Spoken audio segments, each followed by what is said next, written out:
All right, folks. I am really fired up about this session. I've interviewed a lot of folks on a lot of topics, but I really have never got a chance to interview someone with Dan's level of expertise on this specific topic. And so, Dan, thank you so much. Dan is our CEO of SDV Medical SDV Office Systems.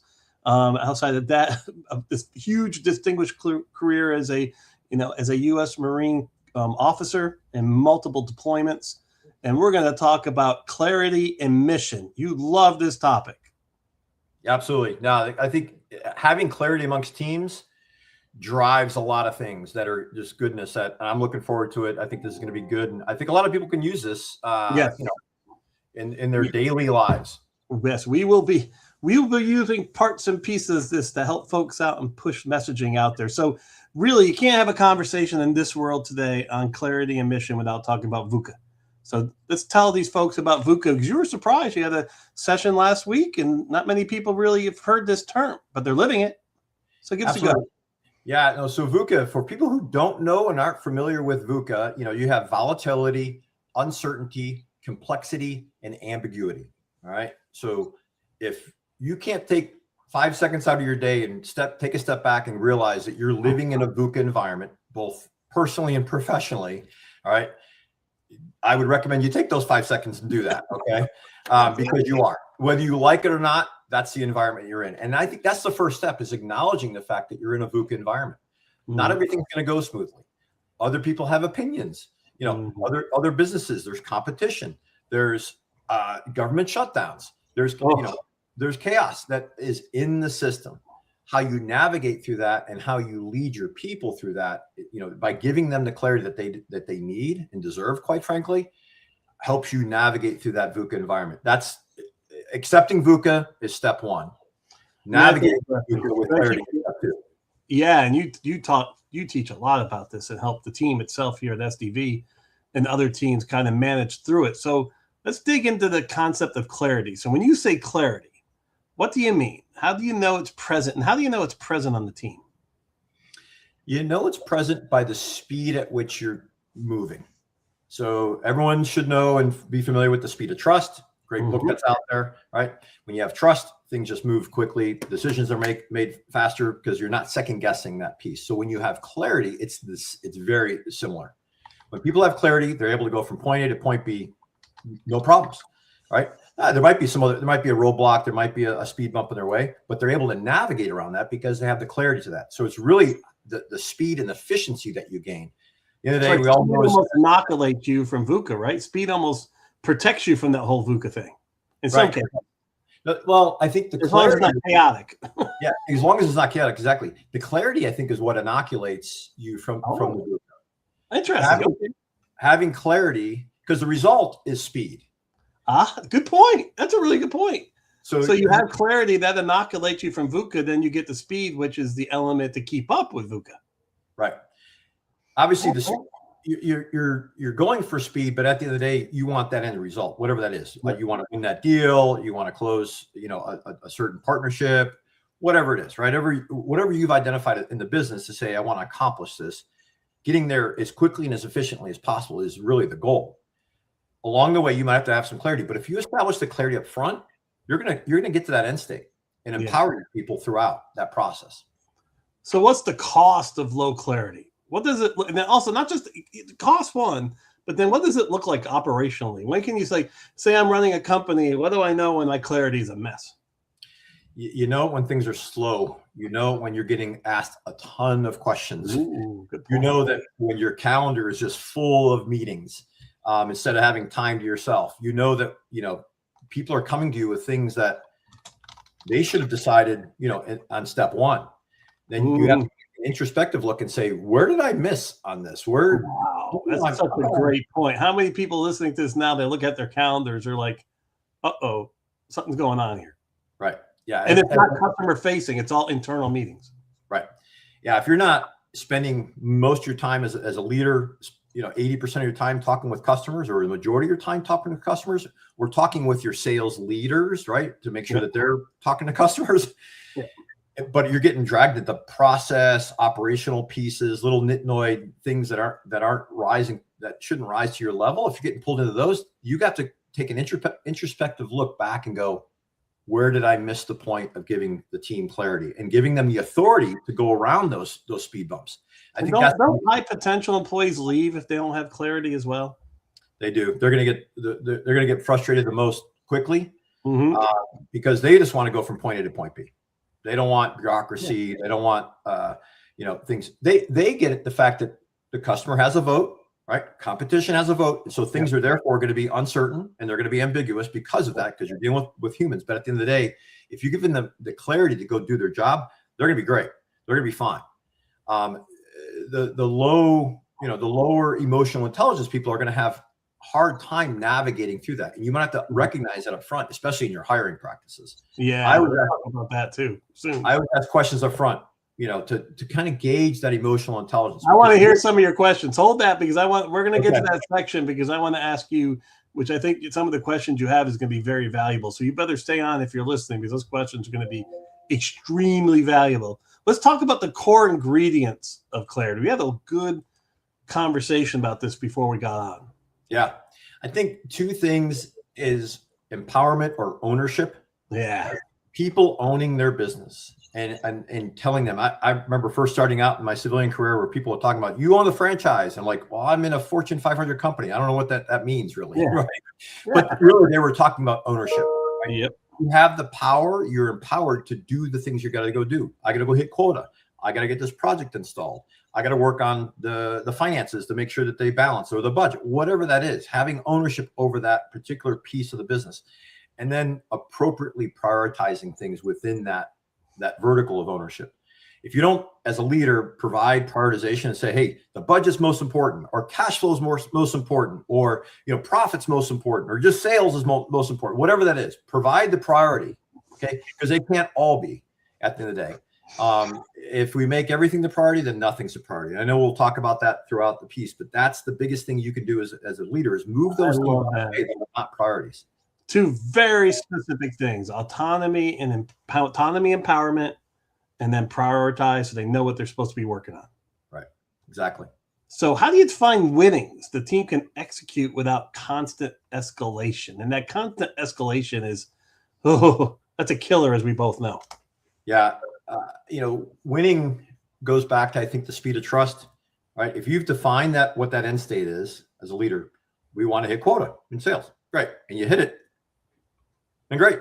Right. And you did it the most efficiently. If you should have everything baked out in Q1.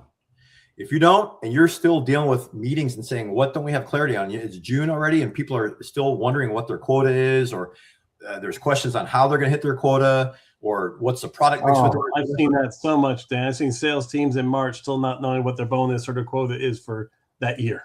Yeah. And there's reasons why we do certain things, because I live that life and I want to try and eliminate that to the extent that we can. Right. So we roll out our budget, November. That way conversations can happen in December about, feedback on how you did the year, and then also set the table for the following year in terms of. How about in some of your deployments, if you didn't know what winning was? How chaotic was that from a standpoint? In that world, inside the Marine Corps world, then you're dealing with human lives, which is, it becomes a big issue. Yeah, if someone misses quota, someone's just going to be upset, right? Maybe fired at the worst, okay? Yeah. But in the military, if you don't have clarity, if you don't have that mission end state labeled out, you don't even deploy. You shouldn't even get off the plane or get off the boat, right? There's no reason to. So that we always, as Marine Corps leadership, define that end state and provide that clarity in that end state, that mission statement. I love the way you just bridged it. I mean, there's human life and there's issues, right? I mean, you're in the military side, it's human life. And the business side, okay, there are challenges and issues, but there are some differences, which means you can take a few more risks, which I think we'll talk about here a little bit, about the 80% concept and things like that. Well, one of the things I want to jump in, David, in terms of the VUCA piece, when you run across that, one of the things I share kind of like on the opposite way, when people are confused in the business world, I say, stop, look, and listen, folks. We're not getting shot at. No one's going to lose their toes or fingers. Okay. So that then I think brings the temperature down and allows for clarity to come to purpose, right? To say, because then they're not emotionally They call it hijacked. They're not emotionally hijacked, right? Their limbic system calms down. They realize that this isn't a bunch of bullets coming out, and you can get a shower instead of not being able to shower for a month. After I heard some of your stories, I was like, yeah, God, stuff you guys endured. I mean, there's some meetings where I've had, like, it's hot and heavy, right? And hey, guess what? After this, we're gonna go grab lunch. It's okay. Or we're gonna go home to our families. It's okay. Okay. That level of understanding is very valuable at SDV because of the stress nature of the business. And I think that's part of why, personally, I look at the outside. I believe that's part of why you've been successful, is that clarity and making people understand that, look, at as stressful and hard as it is, I mean, there's a lot of other things that could happen. Well, I mean, I look at people getting stressed, or people, getting a little upset about things as ownership too, right? Yeah, it's a good thing, right? Yeah, I agree with you. Great. So I'm thankful that there's emotions around it. Mm-hmm. Right. Let's just focus the energy and those emotions in the right place. Let's not make it personal, right? Let's make it business focused and say, let's go accomplish this mission. We set this out, this end state out. Let's go attack it in the right way and have clarity around that, which I think allows them to go through that piece. It does. And that's right. And then you can start cognating on it, thinking about it, and then you're not absorbing it. And when you absorb it physically, you know what happens there. I mean, then you become a mess. Exactly. So let's jump into blockers now. That was a great conversation, by the way. Let's go into blockers now. What are the top 2 or 3 clarity killers? And we talked about this a little bit, but if we had to dig in, what are the ones you've most seen? The 2 or 3 clarity killers. So I think it's the opposite of what we said, or tangential. If you don't have prioritization, right? One. If you haven't defined an end state, or if you have too many priorities. Mm-hmm. Right? I mean, so you name it. Or if you're not a leader who likes to walk around. This is the big one. Talk about that a little bit more. I really loved your commentary on that when we talked. Yeah, I mean, as leaders, we should be walking around. And I like, in the Marine Corps taught me to go two levels down, right? So as a company commander, I talk to my platoon commanders, but I also talk to my squad leaders. My squad leaders were the closest to the problem. So getting a sense, now I did not subvert or try and move away any of the leadership relationship with my platoon commanders. You're but just talking. I could have just talking and getting a sense of, hey, has my end state reached these people, right? Because at the end of the day, it needs to go down to that individual Marine and that individual fire team, right? That 4-person team, right? Yep. Within a 200-person organization, trying to get your end state out to that last Marine, that's tough. You got to iterate it and iterate, understand it. When your organizations get even bigger, you got to constantly be doing that and constantly checking in with people, like, how are we tracking this quarter? What are we tracking this quarter? You obviously have measurements within the business, because if you're not measuring things, then why even do it, right? Well, doesn't that drive trust too, Dams? They see you active, they see that you believe, they see you have a mission, and that connects them, wouldn't you think? Yeah. Now, having the mission, that's, if you don't have a mission, right, you're going to be, circling the drain, if you will, and just kind of splashing around and not figuring it out. Now, honestly, and transparently, we didn't have a mission statement identified probably the first 3 or 4 years. But you had a mission, though, that was driving the business, survival, growth, to make sure that we can get to a certain level so that we can have a repeatable business. That's when I look at it. You had the mission. Well, we had clarity, I would say, on the first year, like, hey, let's do $1 million in sales. That was our mission, right? How we got there, we didn't define that, right? But we knew the why. We didn't know, right? Right. Year 2, same thing. We had another number to go hit, and we wanted to hire some people. We wanted to go get some contracts. So we knew, again, why we wanted to do these things. How we were going to get there, we didn't know. We didn't know we need to hire 2 people, 5 people, 1 person. So there was some issues that we had to go through there. But then I think when, we finally got connected with you during COVID is when we said, hey, we're an organization now that needs this clarity and a mission statement that we landed on of.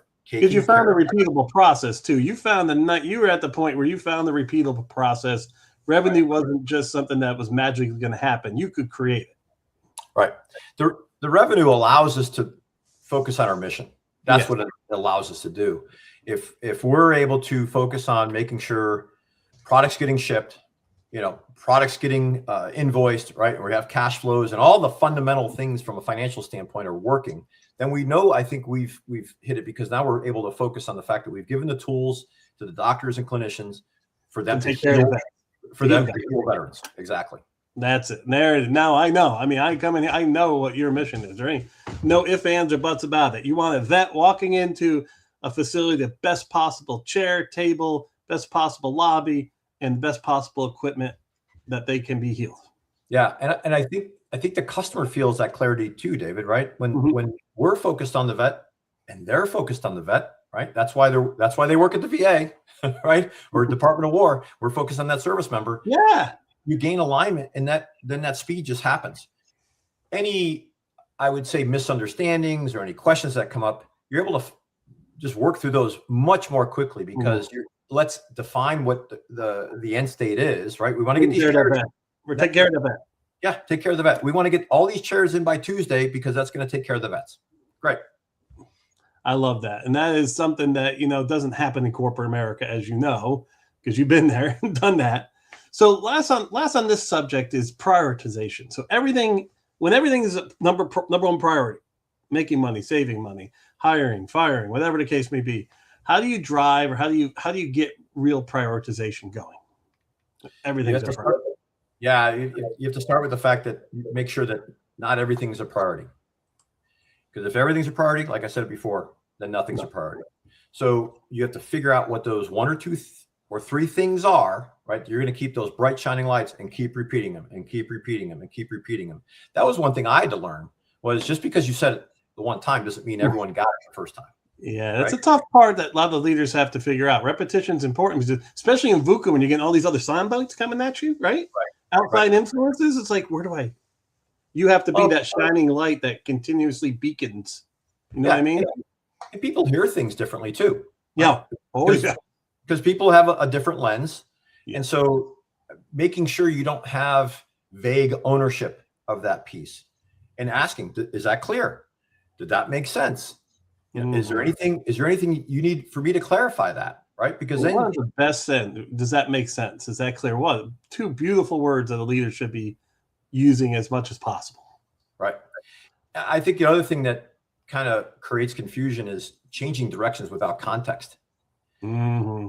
In a VUCA world, things are going to come your way, right, that you didn't expect, and it's going to change things. Well, you should acknowledge what that is and give the context and say, hey, guys, there was a government shutdown. Yep. So we have to pivot and do things this way. How about we reach out to the VA and ask them what they need now that they've been shut down? And that was one of the things that guided us. And actually, we were really successful during COVID, because our furniture team reached out to some specific designers and said, what do you guys need? Hey, we need these plexiglass things. Great. Now we knew exactly what they needed. So we reached out to a couple manufacturers. They were able to turn that. And so we were able to, and then the work from home piece, and then shifting back, the VA said, hey, everyone needs to work from the office now. All right. So we heard that, and we gained clarity with our designer contacts, and we were able to reiterate and gain clarity with that mission that they had to bring everyone back. We gained a lot of business because of that. Yes, you did. Absolutely. So, jumping into VUCA again, so we're going to hit that VUCA thing. We like to hit it here. We've been pounding on it a bit. So in this volatility, uncertainty, complexity, and ambiguity, how do you create clarity without false certainty? Yeah, I think the place you need to start is building adaptive teams. Mm-hmm. If your people aren't adaptive, they're not going to be able to operate in a VUCA environment. We have a saying in the Marine Corps, adapt, improvise, and overcome. Right. Yep. We talked about the OODA loops too. We talked about, you're going at 80%, you're hitting the OODA loops just to figure out where you go next. Right. Right. So being familiar with what an OODA loop is, right? Observe, orient, decide, act.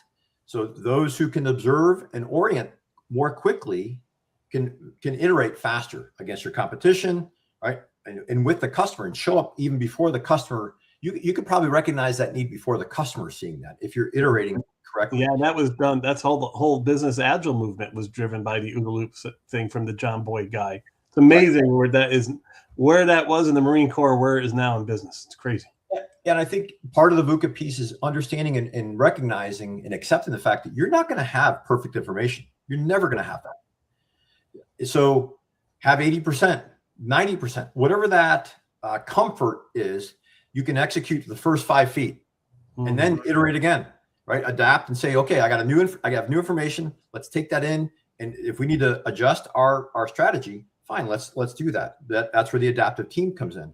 But I think providing the why as a leader, right, allows those people, because when they know the why, they're able to navigate the how. Yes, because you need autonomy, right? They got trust, they got autonomy, and they go do their thing. Now, here's the big question, Dan, and we talked about this, and I want to hear some of your questions. There are folks that just aren't going to get this. There are folks that just can't live this environment. So how do you interview to find the right people? What are some of those questions that you have hidden in your back pocket? This is time we'd love to hear them. So you have to start with the objective of hiring for talent, right?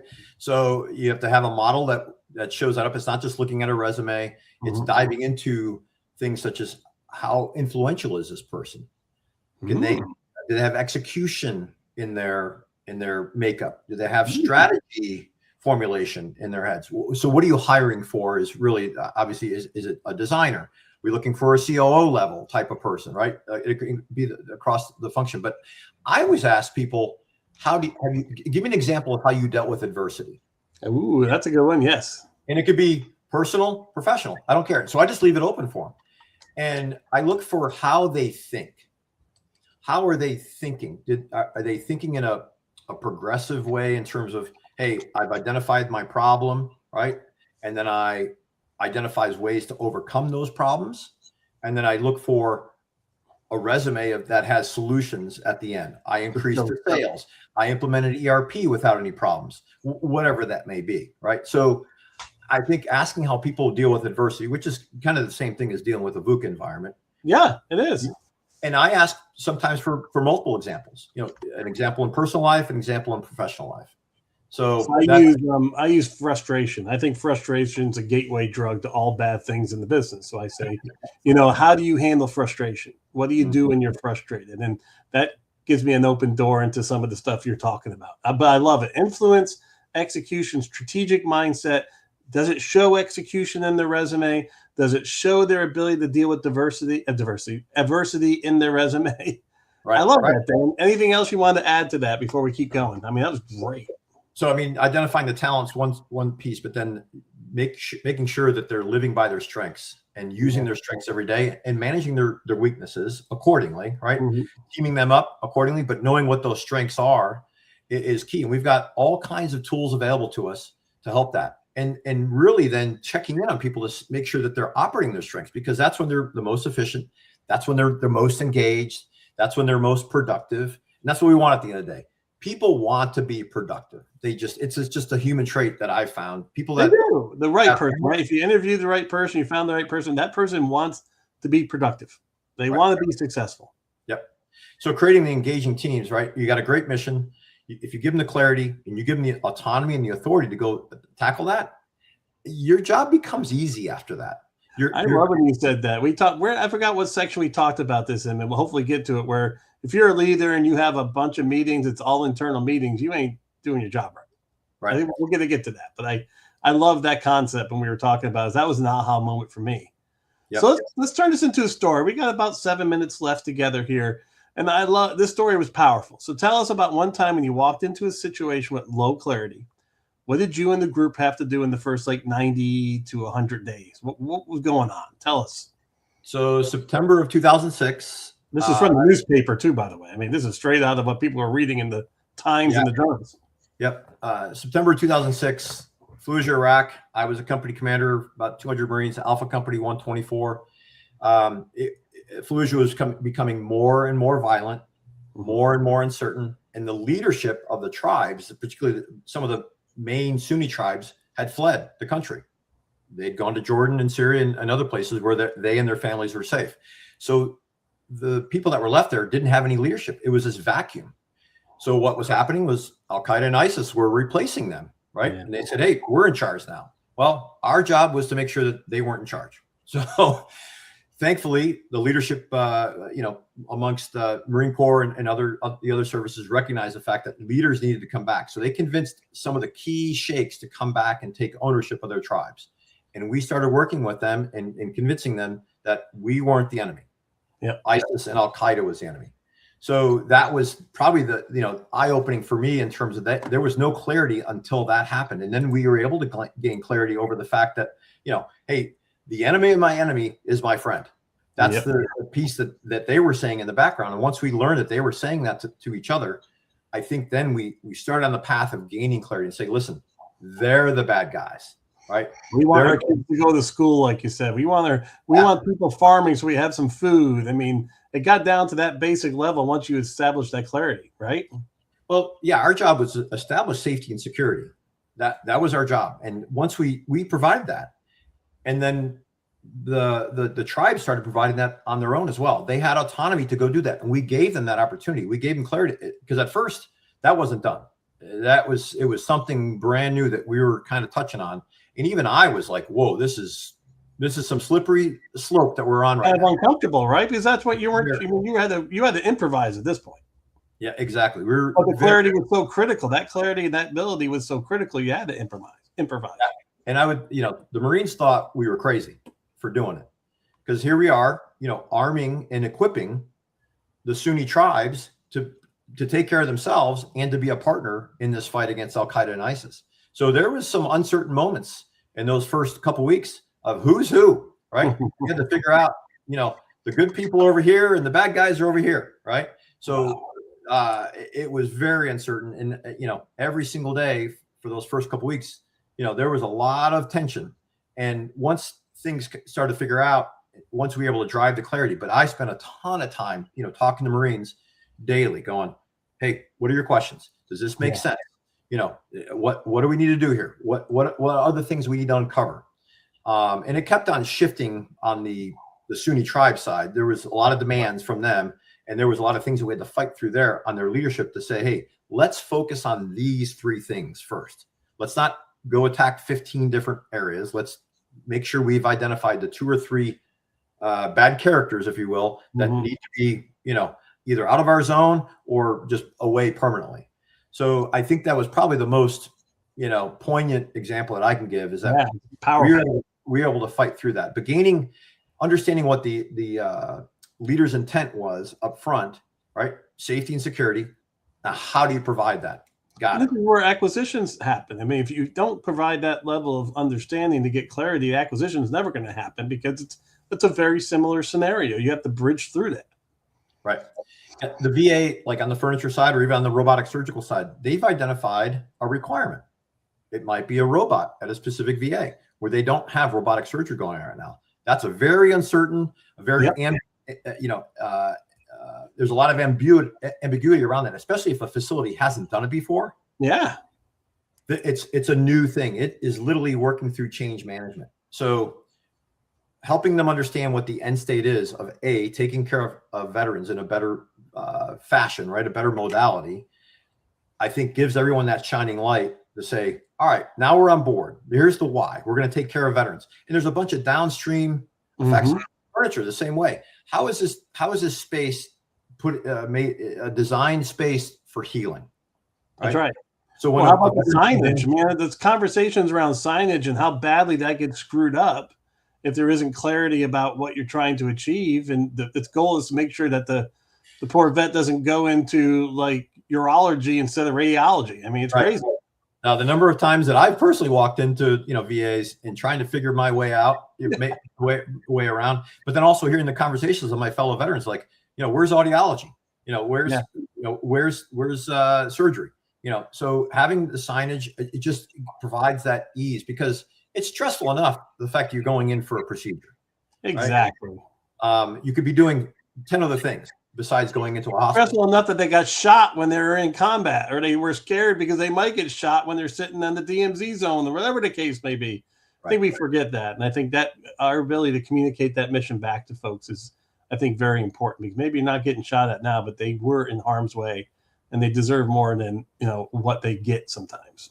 Yeah. The thing I share with the team, I think constantly, is how much our interaction with the VA affects those veterans, right? So we're a partner, we're a team member, essentially. I look at it that way, with those clinicians and those caregivers that are at the VA, to make spaces a healing space, to make the process. So we got signage to make that process efficient as possible, from going from parking lot to urology. Yep. And then, on same on the robotic side, right? 20,000 veterans are going to get a Da Vinci procedure here in 2020. Now, I know my mission as a marketer to make sure I'm communicating the message right, so the doctor gets the message, so they ask for the equipment, so that vet gets that equipment that's going to make their life 1,000 times easier. I know I'm tied to veterans healing. I mean, that's the clarity moment, Dan. That's when you get it, right? You got it. So last question here is, if a leader is watching right now and if a leader is dealing with confusion right now, they're listening, they're dealing with confusion right now, what are some actions they can take to try to get rid of some of that confusion? That's what we'll end with today. I think, one of the steps I would do is I'd pull in my leadership team and say, guys, where am I missing the boat, right? Where do we not have clarity? What doesn't make sense? Mm-hmm. We've laid out goals. Are those goals not clear, right? How do we get to those goals? What do we need to know? So it's iterative asking questions. What doesn't make sense? What do we have too many priorities? Right. Yep. That'll come. So having a feedback loop is so important. If you don't have a feedback loop in the Marine Corps, I had to have, I had a sergeant major, or I had a first sergeant, senior enlisted member that would give me that feedback loop, and I would rely on them constantly. Say, hey, sergeant major, what are the Marines going to say when we do this? Or after we've implemented, hey, what are the Marines saying? Is this going smoothly? Right. So constantly having that feedback loop, and you have those 1 or 2 people or 5 people on your management team that can give you that uninhibited feedback is probably one of the best things you can have as a leader.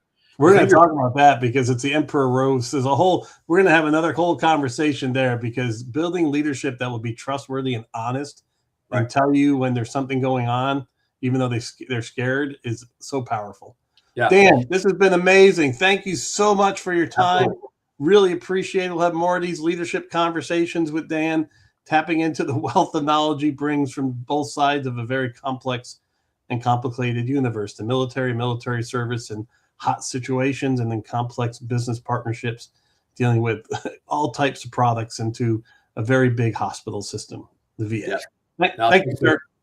Thank you, David. Take care.